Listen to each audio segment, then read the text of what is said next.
The president speaking more about possibly ending quarterly reports just about an hour ago before leaving the White House for Long Island. The head of Pepsi-Cola, a great woman who is now retiring, she said, because I asked, what could we do to make it even better? And she said, 2 times a year reporting, not quarterly. And I thought of it, and it made sense to me, because, you know, we are not thinking far enough out. We've been accused of that for a long time, this country. So we're looking at that very, very seriously. We're looking at twice a year instead of 4 times a year. Twice a year. Better or worse for investors, Doc? Better if you like writing calls, Mel, because I think volatility spikes on that. A lot of uncertainty over that 6-month period of time. So I would say it would be bad for most investors' psyche. Rob? So I think it's broadly better for stocks. There's a concept in behavioral finance called myopic risk aversion, and it's the tendency of investors to evaluate long-term holdings frequently. What does it do? It causes them to have less equity exposure. That's just facts. It causes them to experience more volatility. So by limiting that exposure, that experience, I think equity ownership will go up. I don't understand something, Jim, and that is if you don't want to look at quarterly reports, don't look at quarterly reports. Trade through that. And by the way, quarterly reports can provide you the entry points. Yeah. For a longer-term holding. Look, I think you make a fair point there. I'm not going to argue back at you. I'm going to say just as a long-term investor who is looking for companies with long-term vision, not looking 3 months out, looking 3 years out, you know, I don't like the noise of every quarter coming out there. Now, note what I said. I don't like. Guess what? I don't always get what I like, okay? But I do want to point something out to John's comment. I think there's a question, and it's not going to be answered until you put it into place, whether it lowers volatility or raises volatility.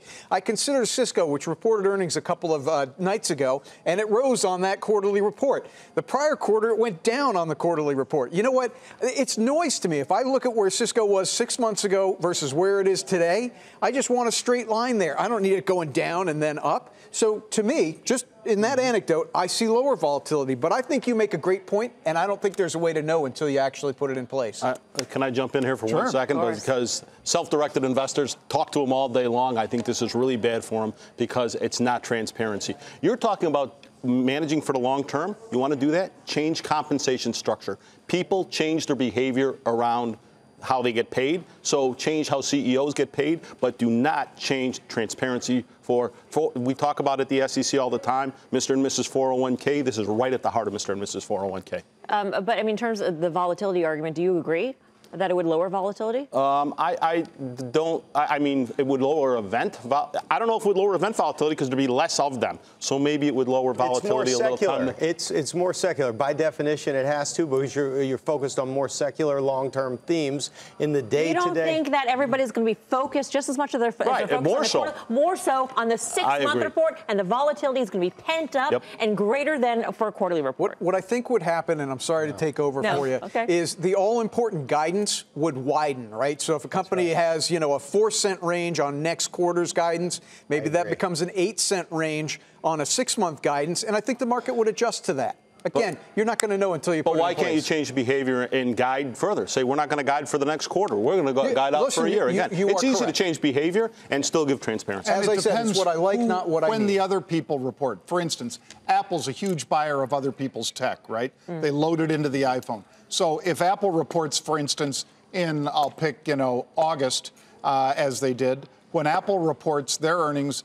and they don't report for another 6 months, what about when Broadcom or any of the other folks that have chips or parts within that iPhone, when they're reacting and can't say anything, can't do anything, basically, for those 6 months while they're waiting for exactly how much has Apple cut back or added to these parts? So I spend a lot of my day talking to our clients about what news is important and what news is important to react to, what news can knock us into another investing atmosphere.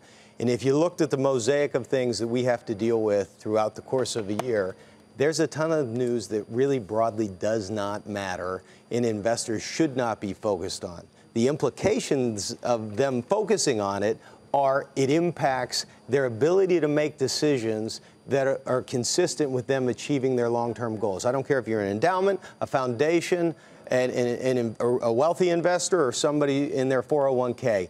They need to think more long-term when making investment decisions and repositioning their portfolios. This right here might be talking myself out of a job, but the reality of it is it's a positive for the investor, not a negative. I could not disagree more with you. Why can't investors self-edit the information that they take in? They're not experts. Why do you have to protect the children? People are smart.